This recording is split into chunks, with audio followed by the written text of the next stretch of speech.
这个男人复活重生回到过去，却再次遇到了那个将他推下高楼的冷酷杀手。西柚气愤地冲上去，男人淡然地接受着西柚的拳打脚踢，随手3、2下便击倒了西柚，将他从桥上无情扔下。眼见历史就要再度重演，西柚从噩梦中惊醒。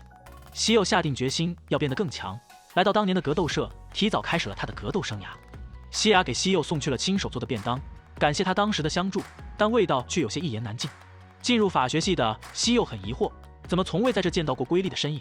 西柚在医院找到瑰丽，才得知瑰丽养父公司破产，又中风瘫痪在床。如今他不仅要照顾养父，还要撑起生活的重担，所以才没办法上学了。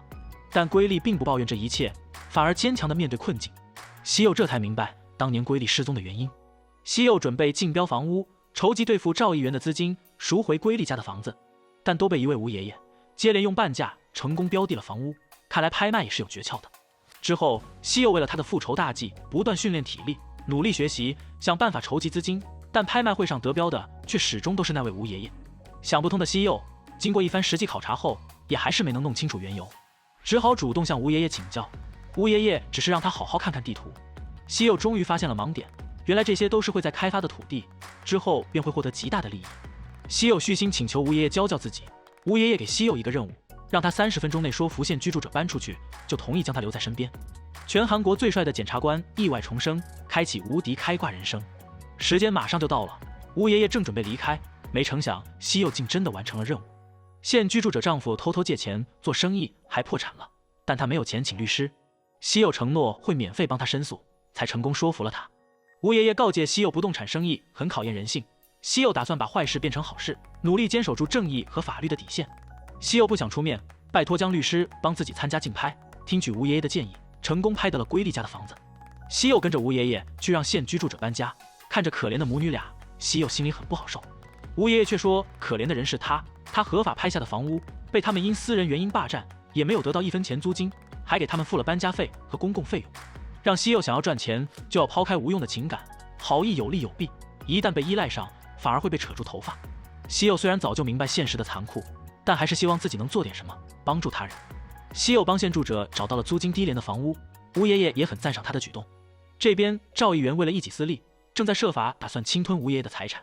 瑰丽重返校园，也猜到了这都是西柚的帮助，承诺以后会加倍偿还这份恩情。韩美自从上次被西柚英雄救美后，便爱上了他，拜托西柚帮他补习，也想要考上西柚所在的韩国大学。西柚父母郑重地向儿子公布一则消息，他们想在炸鸡盛行的韩国与众不同地开一家炖鸡店。这个男人重生后开启开挂模式，拯救拍卖之神，轻松获得巨额财产。韩美正想将成绩提高迅速的好消息告诉母亲，却看到一个西装革履的男人金部长给了韩美一笔学费，让她好好用心学习，不要再和混混们为伍，成为阻挡父母前程的不孝女。同父异母的哥哥对韩美冷嘲热讽，还想对她动粗，韩美忍无可忍出手还击。金部长听到动静走出来，却直接扇了韩美一巴掌，还命令她立即道歉。难过的韩美叫来了西柚，西柚早就猜到韩美是金部长的私生女，但亲耳听到还是有些意外。江震单独找来了西柚，邀请她加入学生会，还帮她引荐了前辈，让她也成为秘密俱乐部的一员。西柚不再鲁莽行事，一脸谄媚地讨好着前辈，顺利地打入了敌人内部，还意外得知了他们准备对吴爷爷下手，决心要阻止他们的阴谋。西柚劝说吴爷爷抛售名下的不动产，清楚政商联合的后果是他很难承受的。西柚重生前，赵议员凭借开发土地和买卖不动产收获了巨大的利益，利用金融圈犯下了掠夺人们资产的恶行，不少商界大佬都付出了惨痛的代价。誉为拍卖之神的吴爷爷也投江身亡，但这次西柚阻止了这起悲剧。银行行长发现吴爷爷抛售了名下的不动产，十分愤怒，作战计划都准备好了，目标却消失了。